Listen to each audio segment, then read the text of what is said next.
Hi, Mikhail here for Snakes and Lattes. Have you ever found yourself waiting in line, at a bar, in a dentist's office, or on a desert island with nothing to keep your mind occupied except the scintillating conversation of your friends? We're here to prevent that from ever happening to you again. If you need something to keep yourself occupied, but you don't have the massive array of board game titles that Snakes and Lattes has with you, you can easily make your own fun with a deck of cards, pen and paper, or even just your own hands. Welcome to the Improv Gamer. Skull and Roses is purportedly a biker's game. It was meant to settle disputes in bars non-violently. The game is played with 3 rose cards and 1 skull card. The base game can be easily replicated by a deck of cards.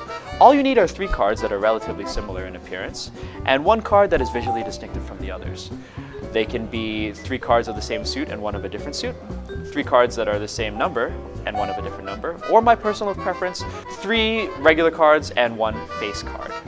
To begin, each player antes a card. The starting player then chooses whether to raise the stakes or start the bidding. Once the bidding has started, any subsequent players must either raise the bid or pass. What they are bidding is how many cards they can flip over, starting with their own without hitting a skull. Players must flip over every single card in their stack before progressing to the other player's cards. They may choose whichever order they wish. If a player is able to successfully flip over cards without hitting the distinctive card or the skull, then he or she is considered to have won 1 challenge.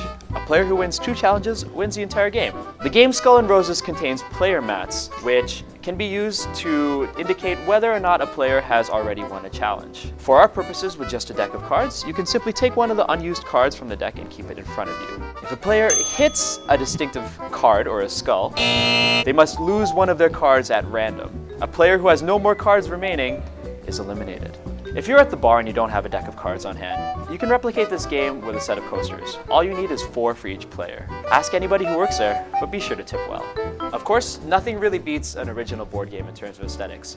Skull and Roses here recently received a re-release as Skull, where all the different cards are different types of flowers, as well as different skulls from historical periods. You've got Mongol skulls, Viking skulls, Zulu skulls. It's really beautiful to look at.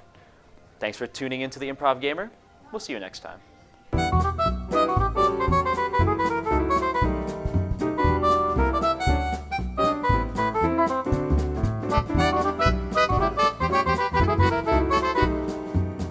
What up? Mikhail here with Game Hacks.